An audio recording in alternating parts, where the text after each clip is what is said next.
நான் இங்கேருந்து 12th முடிச்சுட்டு வேலைக்கு போனோம். ஏஜென்ட் மூலிமா தான் வேலைக்கு போனேன். அங்கே வந்து ஒரு வேலையில் ஒருத்தவங்க வீட்டில் இட்டு போய் விட்டாங்க.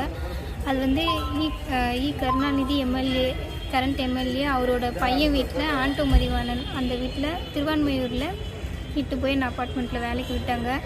வேலையில் விட்டோடனே நான் அப்போ தான் ஸ்டார்டிங் வேலைக்கு போகிறேன். புதுசாக அப்போ தான் வேலைக்கு போகிறேன். என்னால் வேலை செய்ய முடியலன்னு 2 நாள்லேயே சொல்கிறேன் அவங்கள்ட்ட. அவங்க என்ன பண்ணுறாங்க, இல்லை முடியாது, நீங்கள் வேலை செய்யணும்னு சொல்லி என்னை அடித்து என் ஃபோனை பிடுங்கி வச்சுட்டாங்க. அதுக்கப்புறம் எங்கள் அம்மாவுக்கு ஃபோன் பண்ணணும், நான் என்னால் இங்கே இருக்க முடியாதுன்னு சொல்லும்போது என்னை பிளாக்மெயில் பண்ண ஆரம்பித்தாங்க. இந்த மாதிரி நான் உங்கள் அம்மாவை சாவடிச்சிருவேன், தம்பி சாவடிச்சிருவேன், நீங்கள் வேலை செஞ்சு தான் ஆகணும், இல்லைனா உங்கள் குடும்பத்தையே நான் ஒன்றும் இல்லாமல் பண்ணிடுவேன்னு சொல்லி என்னை பிளாக்மெயில் பண்ணாங்க. பிளாக்மெயில் பண்ணிவிட்டு இப்போ உங்கள் அம்மா வருவாங்க, ஏஜென்ட் மூலிமா 6 மாதத்துக்கு நீ அக்ரிமெண்ட் போடணும், நீ கையெழுத்து போட்டே ஆகணும், நீ கையெழுத்து போடலைன்னா நான் என்ன நடக்குன்னே தெரியாது, நாங்கள் வந்து எம்எல்ஏ வீடு, எங்கள்கிட்ட பவர் இருக்குது, நாங்கள் என்ன வேணால் பண்ணுவேன் அப்படின்னு சொன்னாங்க.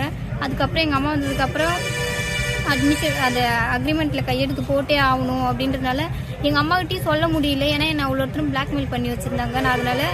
நான் கையெழுத்து போட்டேன். அவங்க சொன்னாங்க, என்கிட்ட நம்பிக்கை கொடுத்தாங்க, 6 மாதம் நீ செய்யுமா, உன்னை உடனே அமுச்சிருவோம், வேறு பொண்ணு வந்த உடனே உன்னை அமுச்சிருவோன்னு சொல்லி தான் என்னை இது பண்ணாங்க. அன்றைக்கி ஒரு நாள் என் கன்னத்தில் அரைஞ்சவங்க தான். 7 மாதமாக நான் வேலை செய்கிறேன். 7 மாதமாகவே என்னை ஒவ்வொரு நாளும் அவங்களுக்கு எப்படிலாம் தோணுதோ அப்படிலாம் என்னை அடிப்பாங்க. ஒரு சின்ன வேலை நான் ஒழுங்காக செய்யலனாலுமே நான் இப்படி போகும்போதும் கன்னத்தில் அடிப்பாங்க, வரும்போதும் கன்னத்தில் அடிப்பாங்க. ஒரு நாள் நைட்டு 2 மணிக்கு பேக் பண்ணி முடித்தோம். அவங்க வெளியே ஊருக்கு போகிறாங்கன்றனால காலையில் 6 மணிக்கெலாம் நீ சாப்பாடு எல்லாம் செஞ்சு வச்சுருக்கணும்னு சொன்னாங்க. நான் 2 மணிக்கு தான், நீ படுத்து தூங்கணும்னு அவசியமே கிடையாது, யாராலுமே தூங்காமல் இருக்க முடியாது. 2 மணிக்கு நான் படுத்தேன். காலையில் எழுந்திருக்க முடியல, 7 மணிக்கு தான் நான் எழுந்தேன். என்னால் சாப்பாடு செஞ்சு ரெடி பண்ணி வைக்க முடியலன்றனால அவங்க ஹேர் ஸ்ட்ரைட்டிங் வச்சு என் கையில் ஃபுல்லாக காயம் பண்ணிவிட்டு வீட்டில் விட்டுட்டு போனாங்க. இதுக்கான ட்ரீட்மெண்ட்டு எவ்வளோ கொடுமைப்படுத்தினாலும் எவ்வளோ பிளட்டு வந்தாலுமே என்னை ஹாஸ்பிட்டலுக்கு கூப்பிட்டு போக மாட்டாங்க. நானாக தான் சரி பண்ணிக்கணும், மஞ்சத்தூளோ இல்லை ஏதோ வச்சு நானாகவே கையை கட்டிக்கிட்டு அப்படி தான் வேலை செஞ்சிட்டு இருந்தேன். ஒரு நாள் வந்து காலையில் எல்லா வேலையும் செஞ்சு முடிச்சிருக்கணும்னு சொன்னாங்க. என்னால் எழுந்து செய்ய முடியல. பிரேக்ஃபாஸ்ட் லஞ்ச் மட்டும் செஞ்சு வச்சுருந்தேன். வீடு எல்லாம் கூட்டி போட்டு முடிச்சிருக்கணும்னு சொன்னாங்க. அந்த வேலை என்னால் செய்ய முடியல. அவங்க வெளியே போகிறது நிறுத்திட்டாங்க, போகலை, எனக்கு டைமுக்கு நீ வரல, என் கூட எனக்கு ஹெல்ப்புக்கு என்னால் வர முடியாது, ஏன்னா வீட்டு வேலை முடிக்கலன்றனால நான் ஒரு நாள் ஃபுல்லாக ஒரு குழம்பு கறி வச்சு காலையில் ஆரம்பித்தாங்க, நைட்டு 11 மணி வரைக்குமே. அதால் என்னை அடித்தாங்க. என் தலையில் வாயிலிருந்து பிளட்டு வருது, என்னை விட்டுருங்க, நான் கெஞ்சுறேன், என்னை விட்டுருங்க, நான் வீட்டுக்கு போகிறேன், என்னை விட்டுருங்கக்கா, என்னால் முடியலன்னா உங்கள் காலை பிடிச்சி கெஞ்சுறேன். அப்படியும் விடலை. போய் மூஞ்சி கழுவிடுவான்னு சொல்லி என்ன அடிக்கிறாங்க. என்னோட ஜஸ்டில் எவ்வளோ ஒருத்தர் அடிச்சிருக்காங்க, என்னால் சொல்ல முடியல. நைஃப் வச்சு என் கழுத்து கீறி எல்லாம் பண்ணியிருக்காங்க. நியூஸ் பேப்பரில் வேலை பற்ற வச்சு என் வாய்க்கிட்ட எரிச்சு ஃபுல்லாக. இதுக்கு கூட ட்ரீட்மெண்ட்டுக்கு எங்கேயுமே கூட்டு போக மாட்டாங்க. ஒரு டேப்லெட்டு கொடுக்குறது எதுவுமே கொடுக்க மாட்டாங்க. நானாவே சரி பண்ணிக்கணும். இவ்வளோ அடிக்கிறாங்க, என்னால் வேலை செய்ய முடியல அப்படின்னு சொன்னாலுமே ஏன் வேலை செய்யலைன்னு மறுபடியும் அடிச்சு அடுத்துலேயே திரும்பவும் அடிக்கிறாங்க.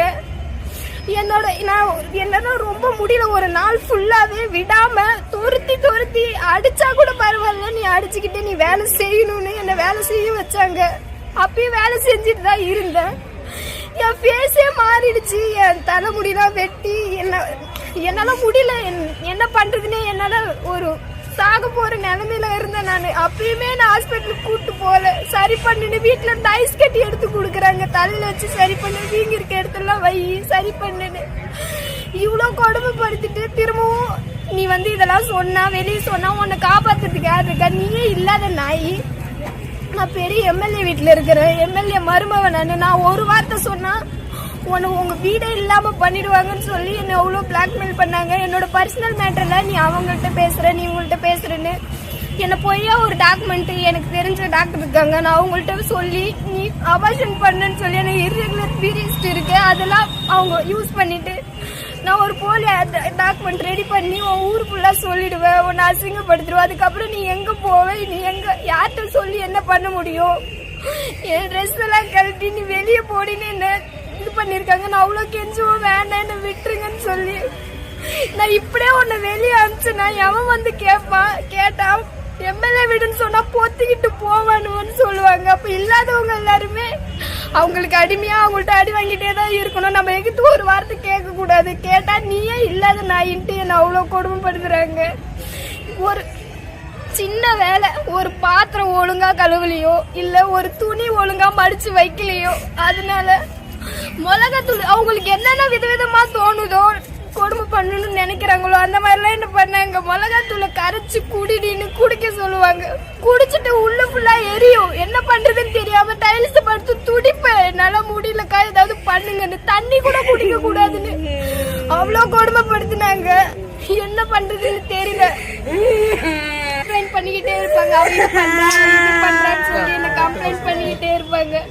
அவங்க பேச்சு கேட்டுக்கிட்டு என்னை இன்னும் அவங்க வேலை செய்ய வரவங்க அவங்க கம்ப்ளைண்ட் பண்றாங்கன்றதுனால அவங்களுக்கு சாதகமா அவங்க வேலையை சேர்த்து நீ தான் செய்யணும்னு சொல்லுவாங்க. நான் லஞ்சு டின்னர் எல்லாம் செஞ்சுட்டு அவங்களுக்கு ஹெல்ப் பண்ணிட்டு வீடு கூட்டி மாவு போட்டு பாத்ரூம் கழுவிட்டு துணி கழுவிட்டு எல்லாமே காலையில 6 மணிக்கு எழுந்தா நான் நைட்டு 1:30 மணிக்கு 2 மணிக்கு தான் படுப்பேன். அது வரைக்கும் என்ன வேலை செய்ய உட்காரக்கூடாது. நீ உட்காரத்துக்கு வந்தியா? நீ கெஸ்டா? என் வீட்டு கெஸ்டா? சம்பளம் கொடுக்கறல்ல நானு. நீ என்ன இப்படி உட்காந்துருக்குன்னு இன்ன வரைக்கும் 1 ரூபாய் கூட என் கையில கொடுத்ததே இல்லை. 7 மாசம் வேலை செய்யறோம். 1 நாள் சம்பளம் கூட எனக்கு கொடுத்ததே இல்லை.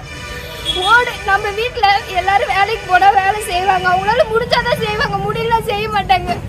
உன்னால முடியுதோ முடியல நீ செஞ்சே ஆகணும். வேலைன்னா பொறுமையா செய்யக்கூடாது. அவங்களை பொறுத்தாலும் ஃபாஸ்டா செய்யணும். எந்த ஒரு வேலை செஞ்சாலும் ஓடிக்கிட்டே இருக்கணும். இந்த வேலை செய்யும் போது இந்த வேலையை உருப்படியா என்ன முடிக்க விடவே மாட்டாங்க. நீ அந்த வேலையை செய்யணுவாங்க. அந்த வேலை செய்ய போனா இது ஏன் முடிக்கலன்னு சொல்லிட்டு அடிப்பாங்க. இது இல்லை ஏன் தப்பு எதுவுமே இல்லை. நான் செஞ்சுட்டு இருக்கும் போது நீங்க ஏன் அந்த வேலைக்கு கூப்பிடுறீங்க? என்ன ஊருமா? என்ன ஊரு? நான் திருநெருங்குன்றம். உன் பேரு? என் பேர் ரேகா. இதை பத்தி அந்த எம்எல்ஏக்கு இது மாதிரி நடக்குது யாருக்குமே தெரியாது. அவங்க ஹஸ்பண்ட் கூட தெரியக்கூடாதுன்னு நினைப்பாங்க. அவங்க